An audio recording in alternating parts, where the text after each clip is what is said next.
I'm going to show you the best finish of Tata Steel 2019 so far, at any rate. Don't forget to like, comment, share and subscribe. You'll find the subscribe button down there. It's free to subscribe. And if you want to support the channel, help keep the lights on, then links to PayPal and patreon.com are up there and probably down there too. Right, here is the game between Jan Krzysztof Duda from Poland and Richard Rapport from Hungary, played in round 10. Played 30 moves so far in this game. It's been pretty balanced. But here Duda saw a chance to go for it with this knight move. So the rook is attacked. It has to keep tabs on the bishop, or this knight can be taken. And here Duda goes for it with queen d8. He sees a big chance. He threatens a checkmate on h8. Now how does black get out of this? Well, Rapport sees a chance. He plays check. The king steps up. A check on the back rank and king g3. Now it's actually possible for black to defend against the mate by checking here and playing queen c3, and that should end up in an even position. But Rapport spots an amazing possibility here. f4 check. He is such a rapid calculator. This is brilliant stuff. Okay, first things first. What happens if the pawn is taken with the pawn? I should say that in the game, king takes pawn was played. So what about pawn takes pawn? Then we give a check. The king steps to the side, and now we see the point of advancing that f-pawn, which opens this diagonal. Bishop e6 is a killer move. If the pawn blocks, that can just be exchanged. And now it's time for the rook to enter the game. Rook c3, check, and well, the king is going to have to step back, and then mate follows soon after. So back to the game. After f4 check, if the king steps to h3 straight away, then bishop e6 will also win. So Duda took the pawn on f4. And now rook c4 check. So here is where things become even more complex. White has several alternatives here. Well, stepping up the board is not going to help. So in the game, king g3 was played. We'll look at that in a second. But what about e4, which looks like the natural move to block out black's pieces? Well, there's a beautiful checkmate, or at least winning material, with g5.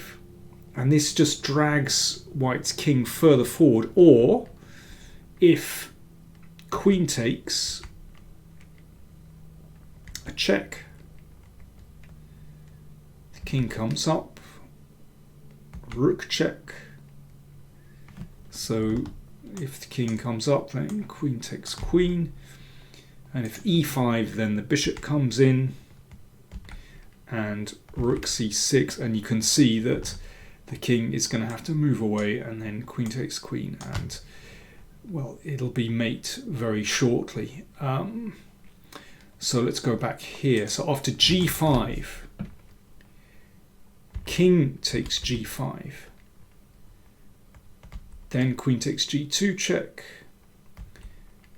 and queen takes h2.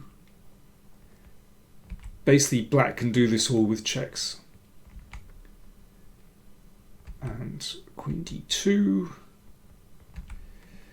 And here's another very nice move. I mean, rook c5 is winning here, but f6 is really clean. It just leads to a checkmate. So that if queen takes, you can see rook c5 is mate. And if king takes, then that allows the queen in. and then it's checkmate on e6. It's lovely the way that white's king is dragged up the board by that g-pawn. Of course, it's a very common kind of motif where you lure the king forward.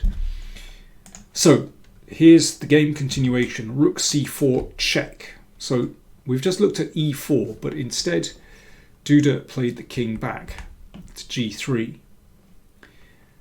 Queen e1 check. The king has to come to h3. Now, of course, we would like to play rook h4, queen h4 mate, but that square is covered by the queen. So what do you do? Well, there is an amazing finish here, a beautiful finish. We'd also like to be able to play bishop e6 check. So what do you do? Well, you have to stop this one, and Rapport manages to do that with rook c8. So we've seen some spectacular moves already, but this is the crowning move. It's beautiful. So queen h8 prevented. If queen takes rook, then we win the queen with bishop e6. In the game, rook takes was played. Bishop e6 check comes. g4 is forced. That gets taken. That was taken.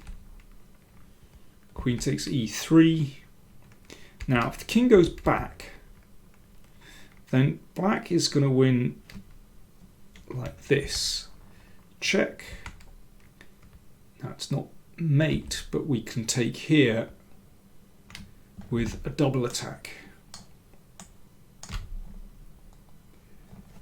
So king f2, bishop takes rook, and obviously a completely winning position. So after queen takes pawn check, king h4, this was the game continuation. And after queen f2, here Duda resigned. So what happens if the king steps back? Then it's mate, like that. And if the king steps forward, then we play bishop takes rook. Now, of course, white doesn't need to do this, but let's just see what happens if queen takes bishop. Then we have f6 mate. That would be a fitting conclusion somehow for this whole idea of dragging the king up the board. Just brilliant stuff. Absolutely brilliant. And I have no doubt that Rapport had seen all this going right back to bishop takes knight, and here rook c1, etc. Let's just have an action replay, actually, because, you know, with all those variations, it's easy to lose the sight of exactly what the game continuation was. So here is just what happened in the game. Check. King comes back. And now this incredible move, rook c8.